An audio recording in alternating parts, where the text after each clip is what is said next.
ছেলে মটন নিয়ে এসে হাজির হলো, কারণ আজকে আমার সকালে রান্না হয়নি। কর্তাবাবুকেও স্টেশনে দিতে গেছে, দিয়ে আসার পথে মটন নিয়ে আসলো। আর আজকে সকালে তো আমি রান্না করিনি। কর্তাবাবু বলেছে একটু সকাল সকালে বেরোবো আর পিঠে খেয়ে যাবো। কালকে পাটিসাপটা ভেজেছিলাম, ওই 4-5টা পাটিসাপটা খেয়ে অফিস চলে গেলো। এত সকালে ভাত খেতে চাইছে না, খায় অন্যদিন। আজকে এত তাড়াহুড়া করছো, আমি করে দিতে পারবো, উনি খেতে পারবে না, সেই জন্য সকালে রান্না করিনি, রান্না হয়নি। ঠিকই আছে, মাটন আর ভাত করব।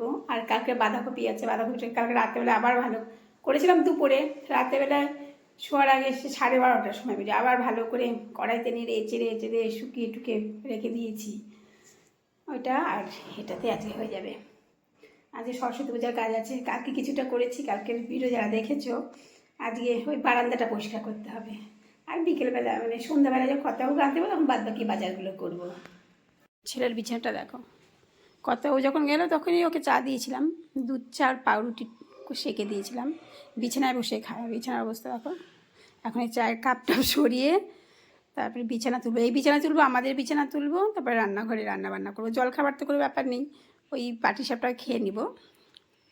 এবার বিছানা তুলে রেখে এবার চলে আসলাম আমাদের বিছানা, আমরা আমাদের বিছানাটা তুলবো।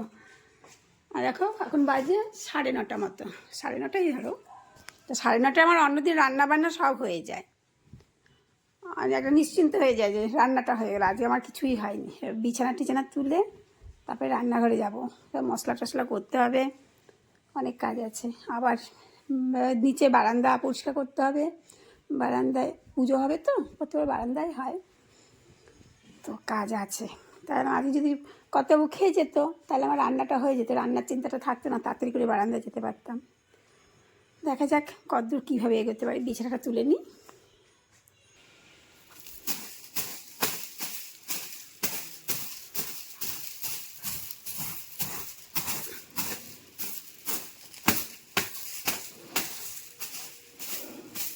তো হয়ে গেল আমার বিছানা তুললাম, একটা বড়ো কাজ হলো। আমি বড় প্রেশার কুকারটা বের করে নিই, বের করে একটু মেজে ধুয়ে দিই। এটা সাধারণত ব্যবহার করা হয় না, ছোটোটাই ব্যবহার করা হয়। আজকে বড়োটাই করবো, একবারে বড়োটার মধ্যে কষিয়ে টুষিয়ে রান্না করবো, কড়াই ব্যবহার করবো না। এটা একটু মাজতে হবে, ব্যবহার করা হয় না তো, শুধু গুছিয়ে রাখা আছে। মটনের জন্য এই মশলা বাটবো, মশলা তো না, আদা রসুন পেঁয়াজ টমেটো কাঁচা লঙ্কা এটা বাটবো। আর বাটবো তো মিক্সিতে বাটবো, আর এটা তো কাঁচাই দেবো, পেঁয়াজগুলো এমনি মেখে দেবো। তো এটুকু রেডি করে নিলাম। মোবাইলটা আমার পেঁয়াজের হাতে ধরলাম, আবার ধুতে হবে। দিনে কয়বার মোবাইল ধুতে হয় রান্নাঘরে ঢুকাই বলে। এরকম পেস্টটা করে নিলাম। এবার মাংসটা ধোবো, জানো তো ধোয়া হয়নি। ভাতটাও চাপিয়ে দিয়েছি অনেকক্ষণ হলো, বাইরের কাজকর্ম সেরে এসে ভাত চাপিয়ে দিয়ে তারপরে মশলাগুলো করে কাটাকাটি করলাম। মটনটা ধুয়ে নিলাম, জানো, এগুলোও ধোয়াধুয়ি হয়ে গেল। এখন একসঙ্গে মশলা টশলা সব মাখিয়ে নিয়ে একবারেই চাপিয়ে দেবো। বহুদিন পরে বাড়িতে মটন আনলো, ছেলে নিয়ে আসলো বলে খাওয়া হবে আজকে মটন। মাটনটা এখন বসিয়ে দেবো, সোমবার দেবো অবশ্য। তেজপাতা জিরে দিয়ে তেজপাতা জিরে দিয়ে ফোড়ন দিয়ে তারপরে মাটনটা বসিয়ে দেবো। আর কালকে বাঁধাকপিটুকু আছে, বাঁধাকপি আর মটনেই হয়ে যাবে। যদি পারি দেখি ইচ্ছা হয় চাটনি করবো, না এটা করবো না। প্রেশার কুকারে সিটি দিয়ে রেখে চলে গেছিলাম নিচে, এতক্ষণ ধরে হাঁপিয়ে গেছি। বারান্দায় যা জিনিসপত্র ছিল টানাটানি সরাসরি করিয়ে ঝেঁটিয়ে টেটিয়ে চুল টুল ঝেড়ে পরিষ্কার করে আসলাম। এবার মোছামুছি হয়নি, মুছবো। কাজের দিদি কাজ করতে চলে এসছে তো, রান্নাঘরটা না পরিষ্কার করলে আমার হবে না, পরিষ্কার করে দিই, মোছামুছি করে দিই, তারপরে রান্নাঘরটা মুছতে পারবে। পারছি না, হাঁপিয়ে গেছি। 3টে বাজে, আমাদের ঘরে শোয়ার 3টে বেজে গেছে, না এখন খাওয়ার টাইম হলো। দেখি কী হয়েছে, সিটি মেরে তো রেখে দিয়েছি, মাংস যে কী হয়ে আছে কে জানে, ঠিকঠাক করতে হবে নাকি দেখি। এই দেখো মাংসের অবস্থা। যাই হোক, একটু গরম বসালাম, অনেক বেলা হয়ে গেছে তো, 3:15 মতন বেজে গেছে, খাবো। একটু গরম না হলে হয়, ঠান্ডা হয়ে গেছে ভাত টাত সব।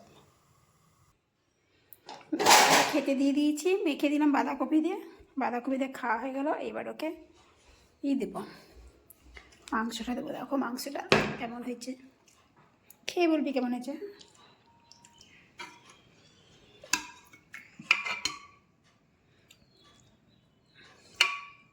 অনেক ঝোল আছে।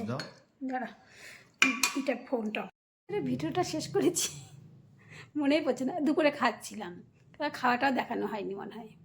যাই হোক, দুপুরে খাওয়া দাওয়ার পরে একটু শুয়েছিলাম, তারপরে উঠলাম, আর বাদ বাকি কাজগুলো যা ছিল ট্যাঙ্কিতে পাম্প চালানো টালানো সব করে সন্ধ্যা দিয়ে আবার মোবাইলে ঘাঁটছিলাম। কর্তাবাবু ফোন করলো, ট্রেন ছেড়ে দিয়েছে, মানে হাওড়া থেকে ট্রেনে উঠেছে, ট্রেন ছেড়ে দিয়েছে, যেতে হবে।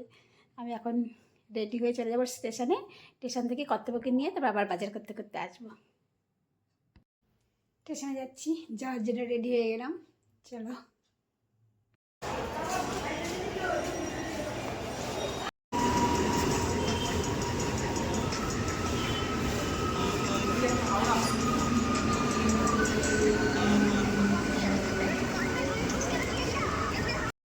ওই মুরগির দোকানে এসছে এবার। ডাবটা পেয়ে গেলাম, ডাবটাও নিয়ে নিলাম।